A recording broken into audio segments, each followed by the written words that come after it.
Okay, so it's 11 o'clock, so we are going to go ahead and get started. Good morning and welcome to the first of the 3 webinars for the EMSC Innovation and Improvement Center Fall Education Series.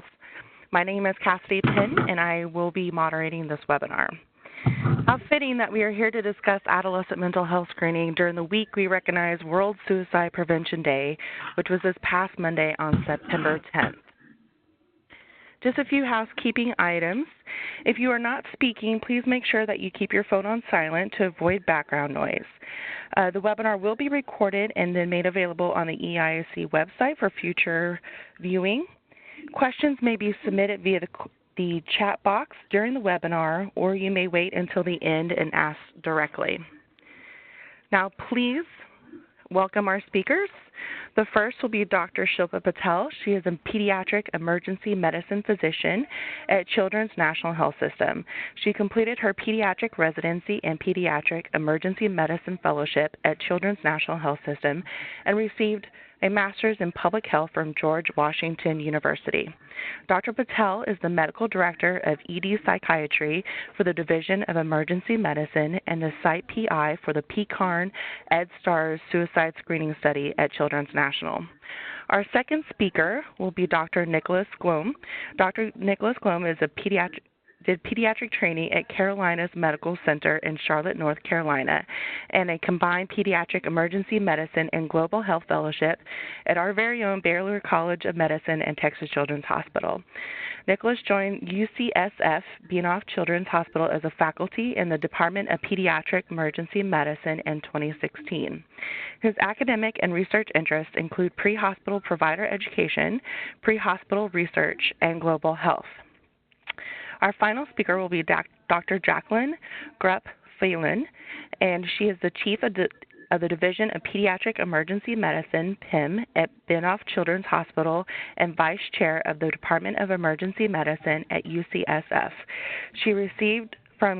She arrived from Cincinnati Children's Hospital Medical Center with a distinguished record of conducting mental health service research within the pediatric emergency department setting and as an active member of the Pediatric Emergency Care Applied Research Network, where she is principal investigator on a major suicide screening study. With that being said, I will go ahead and turn it over to Dr. Shilpa Patel.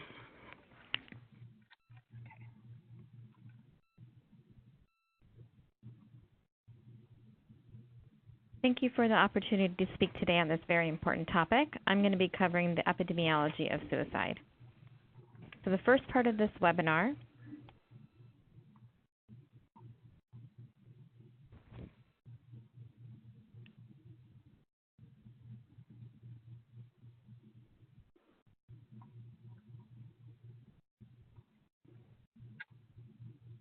You have controls. Just go ahead and click on the screen. it's not working. I will advance the slides. Just let me know when you want me to advance. Okay, go for it. Advance. So the learning objective for the first part of this talk is to describe the epidemiology of adolescent suicide in the emergency department. Let's start by looking at where suicide ranks as a cause of death. These are the leading causes of death in the United States population for 2016. Age groups are noted across the top. Fatal suicide is noted in green. As you can see by the distribution of green, suicide as a cause of death ranks highest for ages 10 through 34, and then as age increases, suicide drops down in rank. Focusing now on children and adolescents, suicide is the second most common cause of death for youth ages 10 to 19 and resulted in 2,500 deaths in 2016. The most common methods of fatal suicide for children ages 10 to 19 were firearms, suffocation, and poisoning. Suffocation and suicide by firearm each accounted for 43% of all fatal suicides in children. 6% of suicide deaths were a result of poisoning. Other methods include falls, drowning, transportation-related death, cutting, piercing injuries, fires, and burns. This graph compares method of suicide between younger and older children. Fatal or completed suicide is much more common in older children. The column on the right shows this. Differences in methods of suicide by age group include higher burden of firearm-related suicide and suffocation in older children. Firearm-related suicide is 6 times as common in those ages 15 to 19 than those ages 10 to 14. The crude fatality rates are included on the graph next to the absolute number of deaths. Additionally, having a firearm in the home is associated with 5 times increase in the risk of fatal suicide than if you do not have a firearm in the home. Addressing access to firearms and other lethal means, especially for males aged 15 to 19, is an important part of suicide prevention. This graph shows trends of suicide deaths by age over the past 17 years, from 1999 through 2016, with the year on the x-axis and fatality rate per 100,000 population on the y-axis. Fatality rates have remained relatively stable through 2007. However, over the past 10 years, we have noticed steady rise in suicide rates.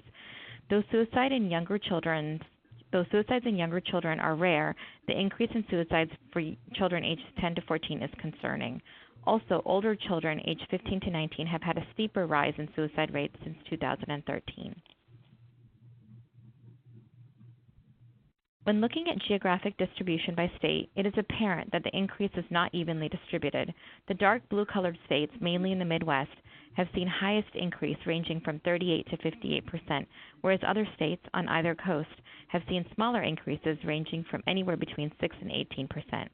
State-to-state variation is likely multifactorial. However, it is important to note that differences in access to lethal means is likely a contributor. Similarly, there is variation in increasing trends by subgroup. When separating out fatal suicide by age and gender over time, 15 to 19-year-old males have the highest fatality rates with a sharp increase since 2013. The figure above shows age-adjusted suicide rates among persons 10 to 24 years by sex and method of suicide between 1994 and 2012. Among males, the figure on your right, suicide by firearm, represented by a dashed line with a square, was the leading method of suicide, whereas in females, the figure on your left, suicide by suffocation surpassed suicide by firearm in 2001 as the leading method.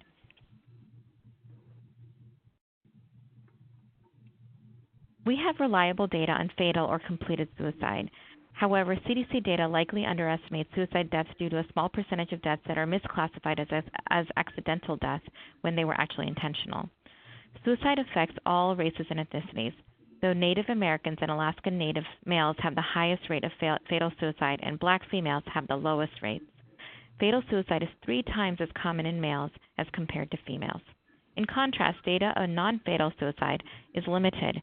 The Youth Risk Behavior Survey of students grade 9 through 12 provides some insight, and ED and hospital data provide counts of suicide attempts that required medical care. Worldwide estimates are that there are 25 attempts for every suicide fatality. This is a significant number. Even though males are more likely to complete suicide, females are twice as likely to attempt suicide.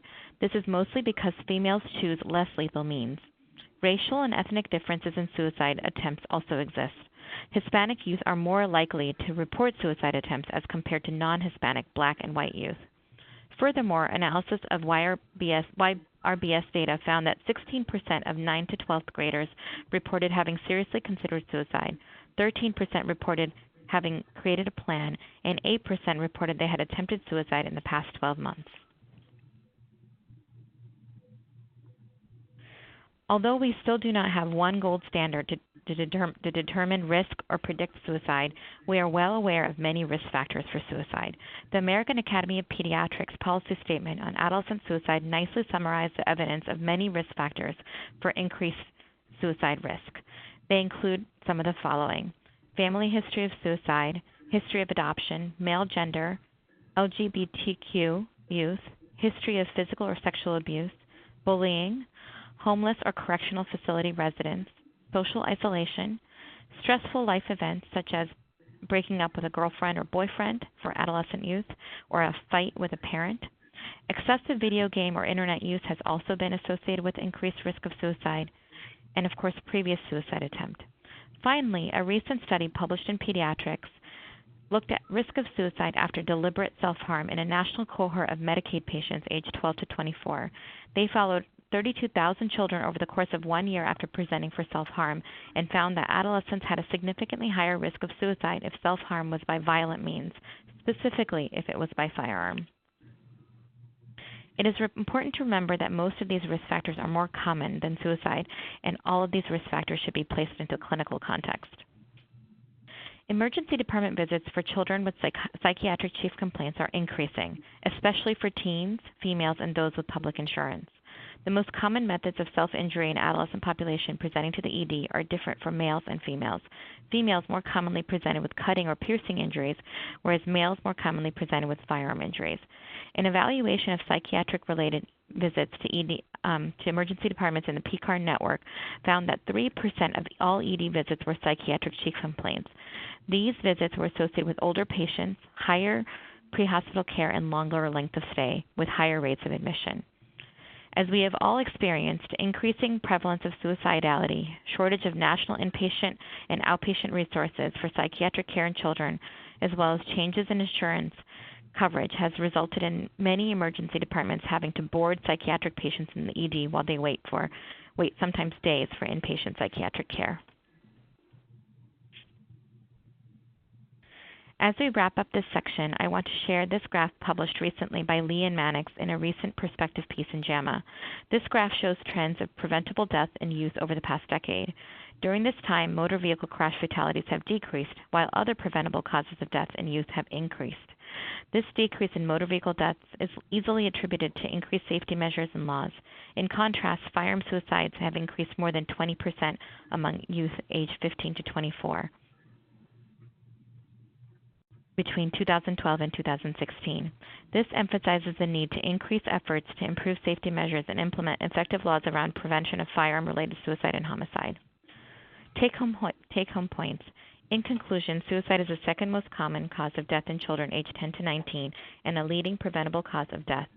Females are twice as likely to attempt and contemplate suicide. However, mostly due to choice of lethal means, mainly firearms, males are 3 times as likely to complete suicide. Emergency care is an important point of entry for youth at risk for suicide and presents an opportunity for intervention. Thank you. And I don't know what they're interviewing for right now. Great. Thank you very much.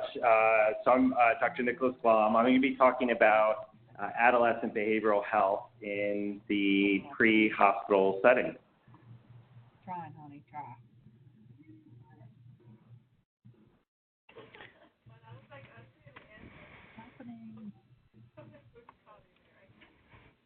All right, so I'd like to talk about first the learning objectives. The goal is really to examine the current state of pediatric behavioral health in the pre-hospital setting. I also want to discuss some pre-hospital management options and behavioral health problems and really review current innovative behavioral health programs that can help to improve the care of children with behavioral health problems. So up to 15% of pediatric EMS transports in the United States have a mental health or substance-related component. And clearly, we really have witnessed a significant increase over time in the pediatric behavioral health cases, and that includes pre-hospital response calls. In one study just looking from 2008 to 2013, there was more than a 40% increase of behavioral health-related presentations in the emergency department. So pre-hospital providers and law enforcement officers, typically who are the first on the scene, play a key role in evaluation of these patients that are arrived in the emergency department. They're the ones that do the initial assessment and triage, and they gather really useful information from the scene, which can help in the management of the patient. One study that analyzed data from EMS response calls from 4 states, Pennsylvania, Tennessee, Mississippi, and Nevada, looked at those response calls, and out of 60,000 EMS transports for children 14 and younger, 2.4% were for behavioral and psychiatric conditions, where approximately 7% were for poisonings and overdose. Another 3-year study that was done in Albuquerque showed that 4.2 of transports were for drug abuse and 3.2 for alcohol intoxication and about 2% for suicide attempts. Here in Alameda County, in Northern California, we have a population of about 1.6 million. There are about 125,000 response calls per year, and 10% of those response calls are pediatric. And it's just really interesting to note that there's about 25% of all these response calls here in Alameda are for behavioral health-related conditions. And Alameda actually has the highest rate of involuntary holds in all of California. But it's just important to note that each state has different legal statutes involving involuntary detention of patients. But what we're seeing is that those patients, those behavioral health patients that do not qualify for involuntary detention are ultimately not successfully linked up to planned services, and they continue to overuse the EMS and emergency services system. And what happens is ultimately first responders end up spending many hours addressing behavioral health related 911 calls that could be better served in a different manner.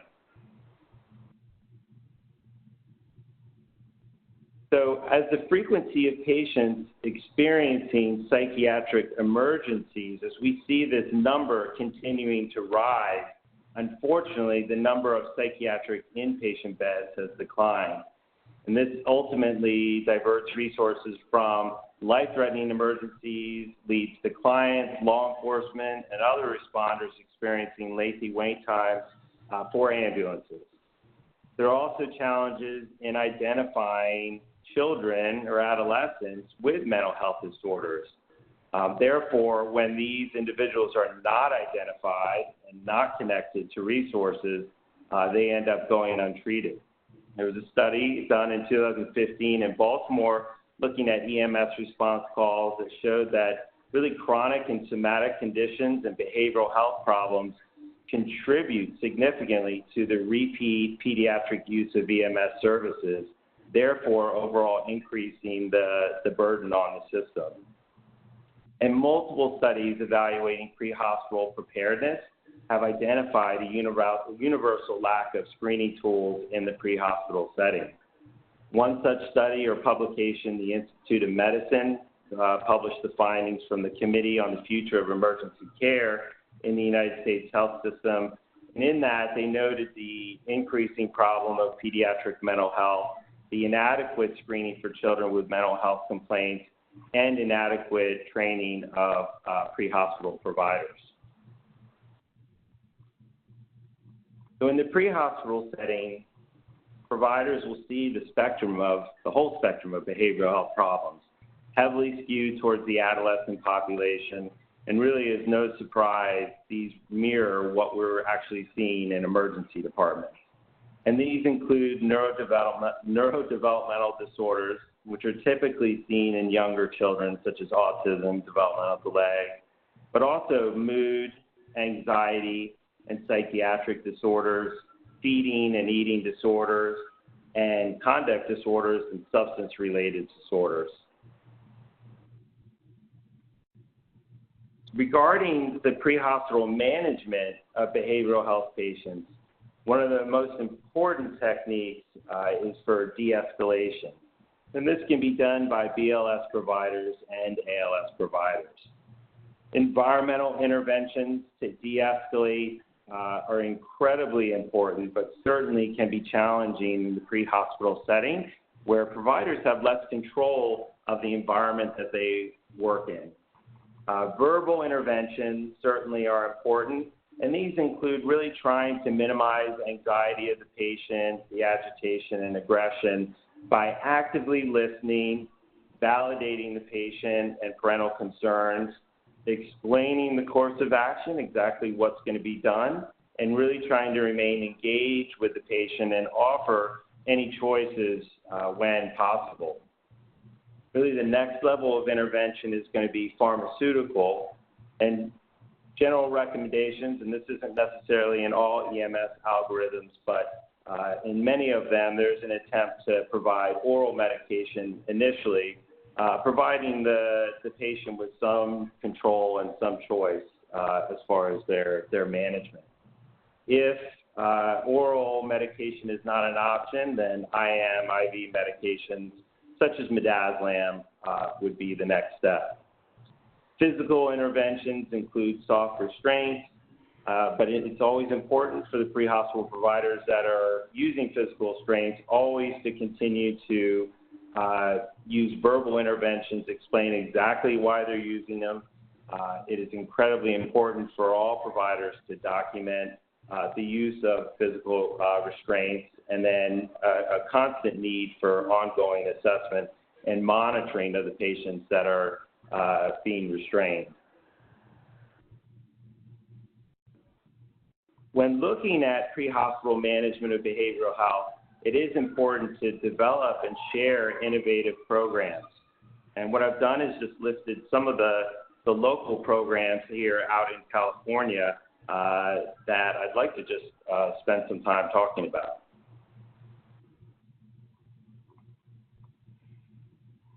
So Dr. Carl Sporer, who is Professor Emeritus at UCSF in the Department of Emergency Medicine and also serves as the EMS Medical Director for Alameda County, he has collaborated in creating the Care Connect program, which is really streamlining the care of those in Alameda County who are homeless, have substance use disorders, or mental illness. And this program, which should be rolling out soon, consists of really a crisis team that's staffed with a clinical social worker and an EMT, with the goal to decrease the rate of involuntary holds in the community and really provide alternate destinations to an emergency department. And with this program, their goal is they're hoping to see an increased potential for transport destinations that really go beyond the emergency department or the psychiatric facility to those that include crisis residential, sobering centers, and other non-emergency behavioral health services. And their goal is really to use this multi-system effort to keep databases with behavioral health patient information up to date, which then allows them to connect clients to a wider array of services. Another innovative program here in California is the California Community Paramedic Pilot Program. Currently, this is for adults only, so hopefully that will change in the future to be more inclusive of the pediatric population. But it's a paramedicine program with a focus on behavioral health patients. And then in response to 911 calls, they offer people who have a known mental health problem or known mental health needs, but have no current medical needs, or they're transported directly to a mental health crisis center instead of to an emergency department with subsequent transfer to a mental health facility. In addition, with this program, they've developed an alternate destination sobering center in response to 911 calls, really offering those who are actually intoxicated but don't have an acute medical or mental health need transport directly to a sobering center for monitoring instead of to an emergency department. Some other programs in California, we know that in San Diego, they have crisis teams that have been developed to include a paramedic and behavioral staff.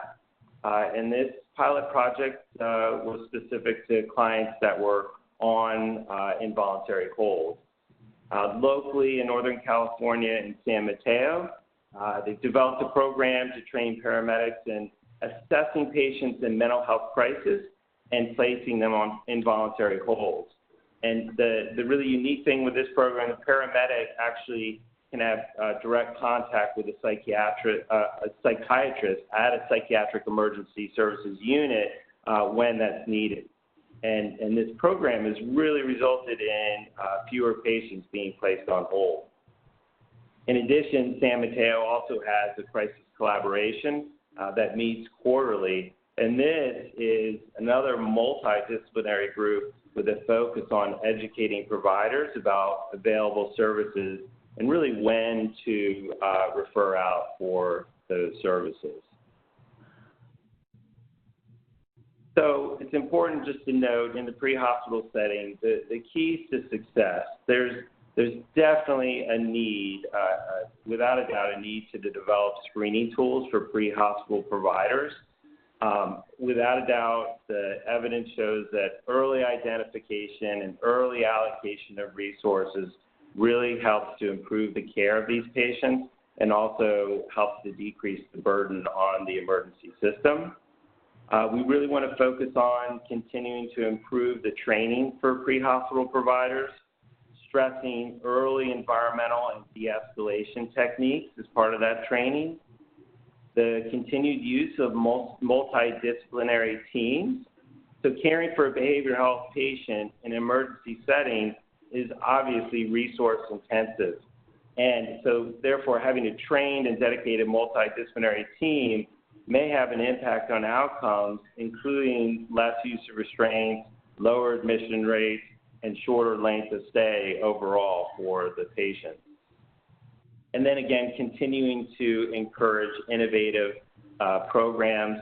Want to encourage the development, the evaluation of the effectiveness of these programs, and really sharing any challenges and success that these programs have in caring for this challenging population.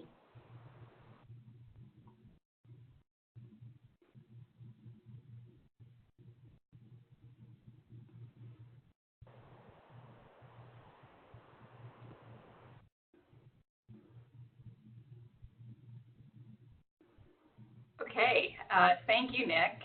That was a great presentation.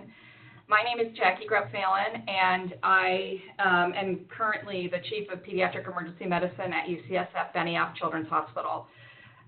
I have had the honor of having worked in many emergency departments across the country, from the West Coast through the Midwest and on the Navajo Reservation as well.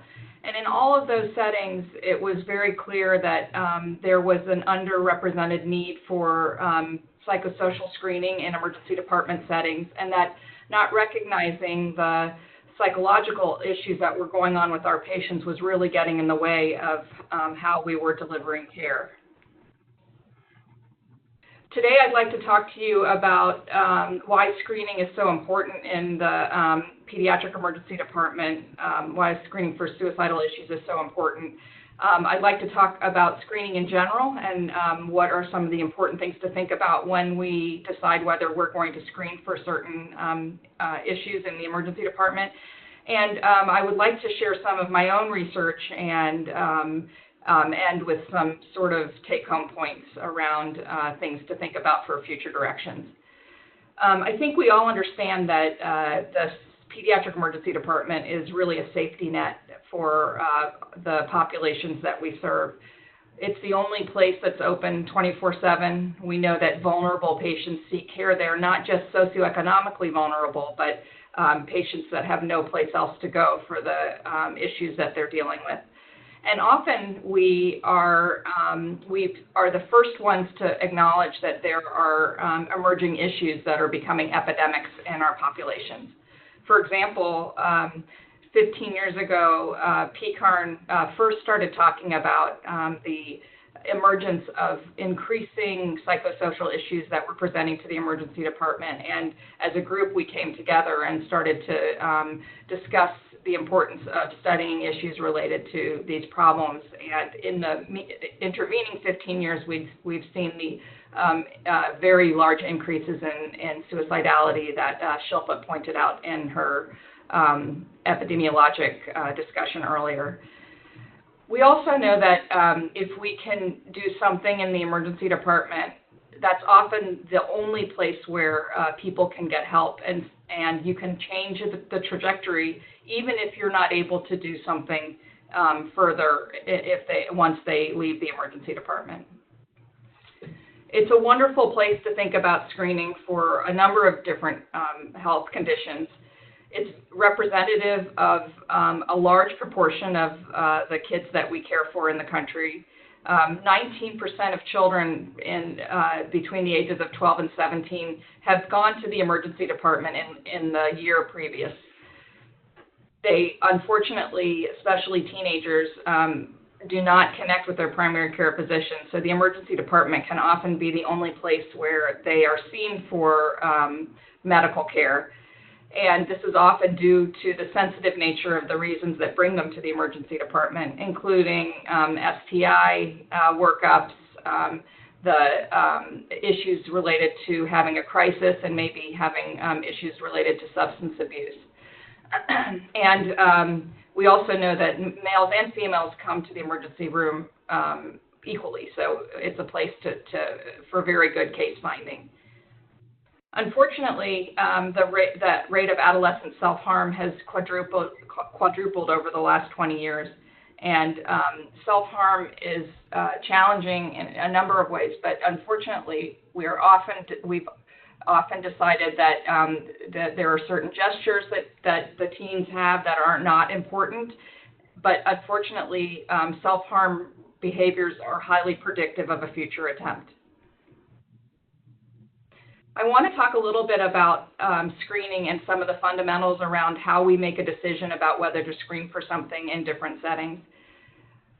We decide that we want to screen because there is significant morbidity and mortality, and that across the population there is a very high attributable risk of a certain disorder. So it can't be, it doesn't make sense necessarily that the disorder is very, very rare. So if you have something that is increasing or fairly common, that might be something that we want to think about screening for. It's very important to think about intervening early in certain conditions. So if it's important to catch something early and you can treat it and it changes the outcome, that might be something that we might want to think about screening for in an emergency department setting. And most importantly, once you screen, you need to have the ability to do something about it. So there are many things that we can screen for, but if we don't have the resources to do something about the positive screen, then that puts us in a bit of a bind. And this is certainly the case for psychosocial screening, that there are challenges with respect to capacity that we have to deal with. Once you decide that the issue is important and that there's a high prevalence of the issue and that it's worth screening for because you can do something about it, then you have to be sure that you have effective tools to screen in the setting that you're using the tools in. And especially in the emergency department, the tool has to be very brief and easy to use. You obviously need to have good test characteristics, so your sensitivity and specificity have to be maximized. You have to sort of determine what is the rate of false positive that you're willing to accept, and how broad of a net do you want to cast with respect to screening. All of those things have to be very, very clear. You also have to decide who you're going to screen. Will it be universal screening? Are you going to be screening high-risk populations? What are your resources for screening? And one of the most important aspects of screening is you really have to think about where you're going to be screening. So not just is it an emergency department, but what type of emergency department is it? And what are the sociodemographic characteristics of the emergency department? And do your instruments work in the setting and with the specific socioeconomic characteristics of your population? So those are really important. And often, unfortunately, when we screen across a population, we often use a static screen that may or may not take into consideration some of these tailored site-specific issues. And then finally, and most importantly, once we have a positive, we do need to figure out what are we doing with those positive screens, and are we able to make a difference once we have that positive. One of the things that we hear often in suicide screening is that people are worried that if you ask questions to a teen about whether they are feeling suicidal, that will make them start to feel suicidal. And this has been definitively dismissed. This is not a problem. Asking questions actually does not cause teens to become more depressed or distressed. And in fact, The contrary is true, that often asking teens about how they feel can finally give them an opportunity to talk about something that they haven't been able to talk about previously. The other very interesting thing that we've noticed with adolescents is that they are very likely to disclose something on a questionnaire or on a computer where they would not be willing to answer that verbally. So if a physician asks a question or a nurse asks a question about suicidality out loud, that they're much less likely to endorse symptoms than if they just are able to write it down on a computer or a tablet. And the other very important thing to think about in our population is that, unfortunately, suicidal kids are much less likely to ask for help. So the importance of doing serial screening in any setting where teens present is very important, because the more suicidal symptomatology that a teenager has, the less likely they are to actually find help seeking.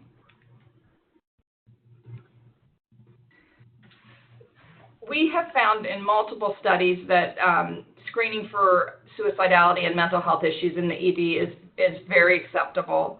Adolescents tolerate it fairly well. Parents are very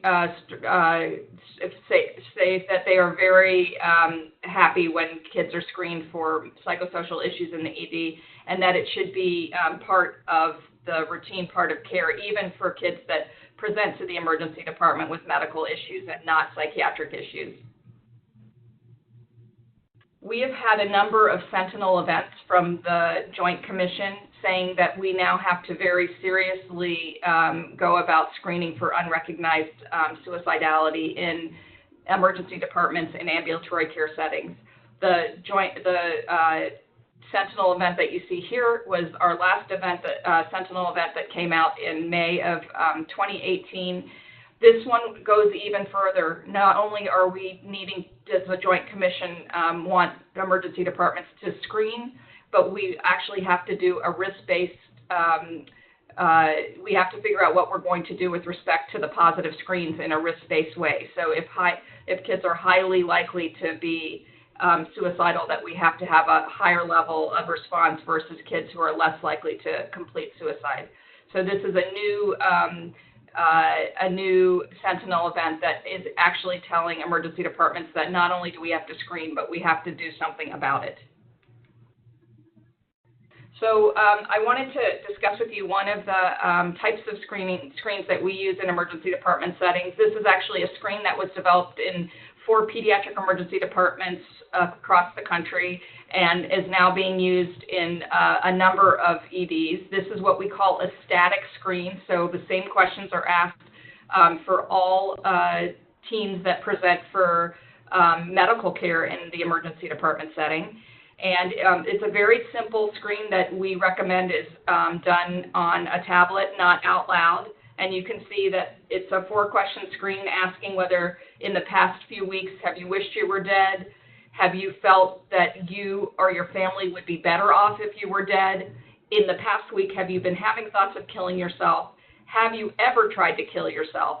And if you answered yes to any of the above, we actually asked questions about whether, we actually asked a specific question about whether you're having thoughts of killing yourself right now. And that's very important for emergency department personnel to know whether the thoughts of killing themselves was a remote problem or whether it's a current problem that needs to be dealt with. And the NIMH has developed a brief suicide safety assessment, and this is, I'm happy to give this to anybody that would like access to these tools. They're all on the NIMH website, but it gives you a specific algorithm of what to do with the families that you're screening and what to do when you have a positive. There are different levels of responses that are required. Obviously, a acutely suicidal kid requires a psych evaluation, but some of the kids that have been having thoughts of suicidality, there are some questions that you can ask as a provider to try to get them home and into mental health services. So this is a really nice resource for people that are thinking about screening in their emergency department settings.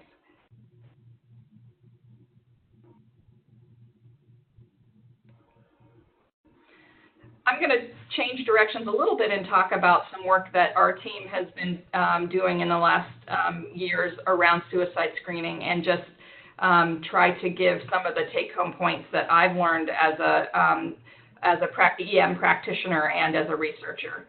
The first study I wanted to talk to you about is a study that we completed through an R01 with the CDC. It is a study that is looking at that screened kids coming in for mental health issues. And I'm sorry, could somebody mute your phone? Yes, we're having some background noise. Okay. So this study was a study that we did at Cincinnati Children's and Nationwide Children's, where we screened kids that presented to the emergency departments who were teenagers for non-mental health issues.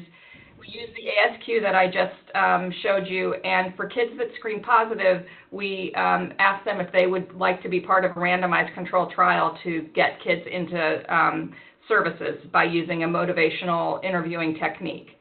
And as part of that study, we learned some interesting things about the screening process that I wanted to share with you today. One of the things that we were able to ascertain is in our emergency departments at the time, nurses asked questions about suicidality out loud in triage in front of the parents. Then patients were brought back to a room and they were screened separately via a tablet. And what we found is that 5.8% of our kids screened positive on a computer screen, and those same kids would only answer positively to 0.002% in terms of suicidality in a triage open setting. So we were definitely uncovering a higher percentage of positive screens by asking it in a more sensitive and, kind of in a way where the kids could just write down what they were feeling. The other thing that was very interesting is that once kids came and families came back from triage, we asked them whether they had actually been asked questions about suicidality.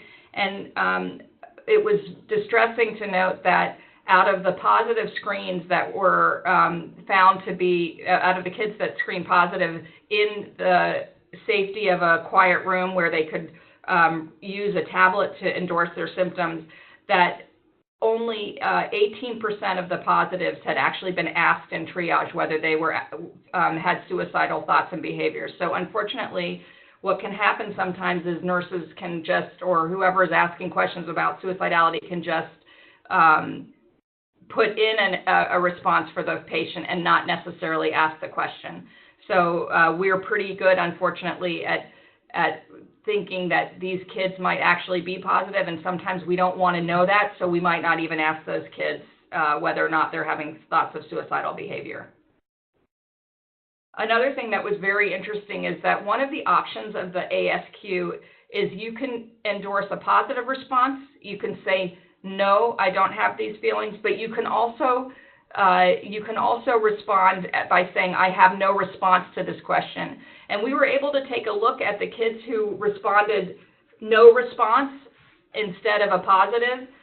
And those kids ended up being very similar with respect to needing a mental health evaluation, having significant symptoms, as the kids who were actually endorsed a positive response on the same instrument. So if kids aren't willing to say no, that they have no feelings of wanting to hurt themselves, if they just leave it blank or if they choose no response, those kids are pretty likely to have been experiencing some pretty significant suicidal ideation. So something to think about as you're screening in your setting. And just a little bit of a result of the randomized control trial, we were really interested in getting kids who screen positive for suicidality into services, because we know that we can screen for suicidality, but once those kids have a positive screen, they don't often seek care. And with a motivational interviewing-based intervention that took about 30 minutes by a social worker that was trained to do this particular intervention, we were able to increase the likelihood at 2 months and 6 months of kids getting into services.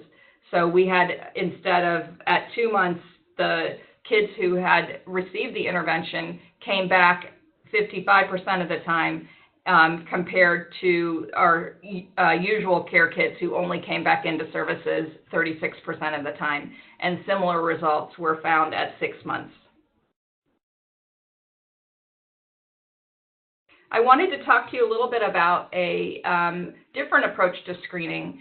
One of the things that we have had challenges with as suicide researchers is that the static screens that we use are not tailored to different ethnicities, different sets of issues that people might be having, gender, et cetera.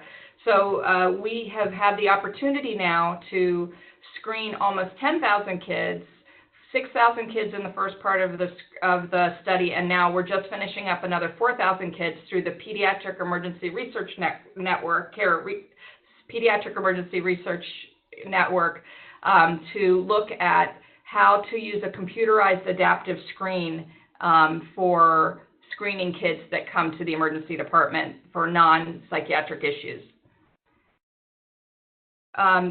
Because we have had such issues with sensitivity and specificity, with some issues with false positive in certain groups of people, this gives us the advantage of taking into consideration the different risk factors that these kids can have and help us ask a different set of questions depending on how they answer the first question of in a set of screening questions. The other interesting thing that this study will help us understand is that there are a number of kids that we know that conceal their suicidal thoughts, or maybe don't even understand that they are having suicidal thoughts. So there is an implicit test that is part of this screen that helps us understand more about the implicit thoughts that kids might be having and the likelihood that they might be at risk for suicide behavior in the future. So I talked a little bit about the computerized adaptive screen, and this has a big advantage over a static screen for a number of reasons. One thing is you may end up asking 6 to 8 questions, but because of the adaptive nature of the screen, it gives you so much more information than if you ask 6 to 8 questions to every single kid, the same questions to every single kid. So it gives us a lot more information. It also, because it's computerized, you can take the burden off of the patient and the clinical provider and get all of the information about risk for these kids. It covers a wide variety of risk factors because we're able to use the way that the child answered in the previous question to determine what the next question would be. And because most emergency departments now have electronic medical records, we're able to use that platform to screen the kids that are coming in. So in conclusion, I wanted to underscore that suicide screening is feasible, it's well accepted. Parents and patients have no problem being asked questions about suicidality, even though they're presenting for non-psychiatric issues. We've shown that the setting of the screening matters. So if you ask a question out loud in triage in front of a family, you're going to probably not get the truthful answer, whereas if you ask it in a more sensitive way with a tablet, that you're likely to get better information from the child. How you ask the questions matter. So if you are asking questions about suicidality, you can think about asking it in a couple different ways, including giving kids a chance to say no response and be able to investigate that a little bit more with respect to potentially being at risk for suicidal behavior. Finally, brief interventions can get kids into services. So taking advantage of the indigenous mental health professionals that you have in your emergency department and having them do a brief intervention for the kids at highest risk for suicidality can get those families back into services. And finally, just screening for suicide matters. So if the only thing that you do is do a suicide screen in the ED and have your mental health professional do a quick evaluation, that all by itself uncovers risk. It allows patients and families to talk about the distress that the teen has been having, And even if they don't ever get back into services, that all by itself can change the trajectory with respect to a suicidal event for the future. So great is the enemy of good in this case. Just asking the questions and being able to spend some time debriefing with a family can make a big difference. So I'm happy to take any questions that anybody might have at this point. Just before we open for questions, just on behalf of the EIC, we'd just like to send our thank you to all of our speakers today, giving up part of their day and providing some of these expertise and new research. So yes, if you have any questions, definitely open up your line, unmute, and feel free to ask now. We have about 10 minutes.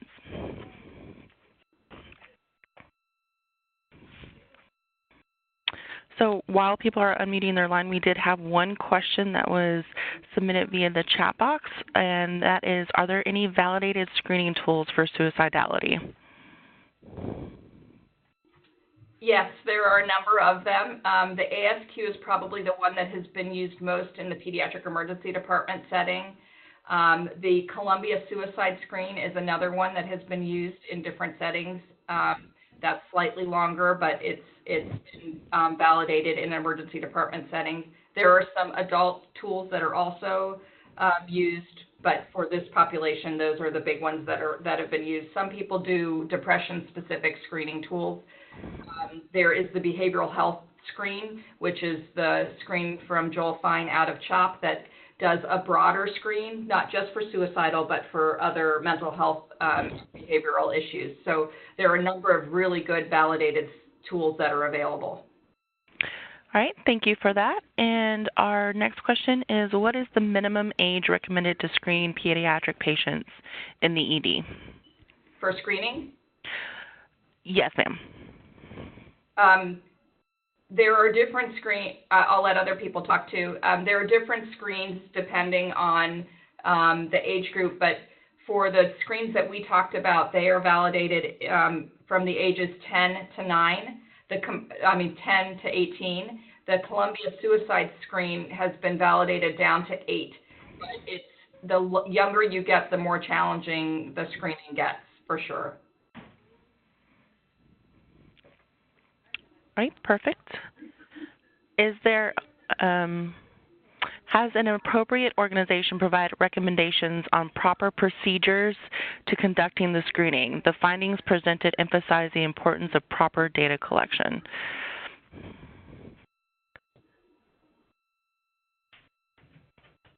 So I guess more of the question is there an organization that has provided recommendations on proper procedures to conducting the screening? I don't mean to jump in, but and Shilpa, please add your thoughts on this. I really like the ASQ site on NIMH. It has a really wonderful toolbox, and I think it's a great place to start for a curated set of procedures for screening in the emergency department setting, including what to do when somebody screens positive and the things to think about when you're talking to families, especially if you come from an area where mental health resources are slim. So I really recommend that people who are interested in thinking about this take a look at that site. Yes, I agree with Jackie. It has a very nice provider algorithm of what you should do with a positive screen. Exactly as you said, Jackie, if you don't have a psych specialist in your ED to essentially do that for you, it's very nicely delineated and it's easy to use, the ASQ website. All right, thank you for that clarification. We have another question, and this one is for Dr. Grupp-Phelan. Mentioned that asked children about suicide did not increase their depression or suicide attempts, but does the team know if asking about specific self-harm or suicide mechanisms such as cutting, burning, poisoning, etc., increases the likelihood of children trying to use those mechanisms? So those are also self-harm behaviors, and they have not been increased by asking about them. They, in fact, are usually the fact that the kids can talk about it and describe how they're feeling can help them deal with the pain that they have, which is why they're cutting themselves. And so it's very likely that they will decrease the behaviors that have the cutting behaviors and the self-harm behaviors. So it's actually opening up the pain that the teenager has is a very important thing to do to try to decrease the cutting behaviors. All right, thank you. Another question that we have is both for the pre-hospital and also the ED providers, looking at their efficacy and their comfortableness with asking these questions, and whether or not those questions are avoided because of their inability or if they're unsure on how to handle a positive screen. Yeah, I can speak. Regarding the pre-hospital setting, there have not been any studies that I could find that have been done looking at pre-hospital screening for suicide or behavioral health problems. It's in conversation with some providers, I think it's an area that most pre-hospital providers feel relatively uncomfortable about, but it certainly is an area of research that needs to be done and I think would be incredibly valuable. And I would just talk about how it is always uncomfortable to start asking questions about suicidal thoughts and feelings. Everybody feels uncomfortable initially talking about that. What we've found, and Shilpa can talk about this too because she's experienced the same thing, is that once you get your setting screening, that people go very quickly from being uncomfortable to being passionate advocates of uncovering risk because they see the difference that it's made in the families that they're working with. And I've worked in a number of different settings. I mean, we just implementing this study in the PCAR network with 14 sites, I saw the discomfort of these sites as they started asking these questions and doing this study. And I also saw how comfortable people got as the study got underway, and they became more comfortable and became more passionate about screening for suicidality. There were so many studies on families that families didn't know that their kids were having thoughts about wanting to hurt themselves, or maybe even had an attempt previously that they never knew about, and the impact that had on the families in terms of trying to help their kids. So I think it's almost like a developmental, you go through these stages of discomfort, and then you get more comfortable, and then you turn into an advocate, and it's really interesting to see that happening in different settings. And I think what you mentioned earlier about having a system in place to address it in advance of what are you going to do with these positive screens takes away some of that discomfort, because then the provider actually has a plan and a system in place. And I think part of what happened with ED Stars is that plan or that system, the kinks got worked out because it happened over and over again until that response was smooth in terms of what you do with a positive screen and how you address these problems. And then that reinforces that behavior because you're actually helping these families and I think most of us providers will kind of get that sense from patients where you have a sense that this patient needs help and it's difficult because sometimes you don't know how to help them. And screens like this kind of jumpstart systems into actually allowing systems to help these patients.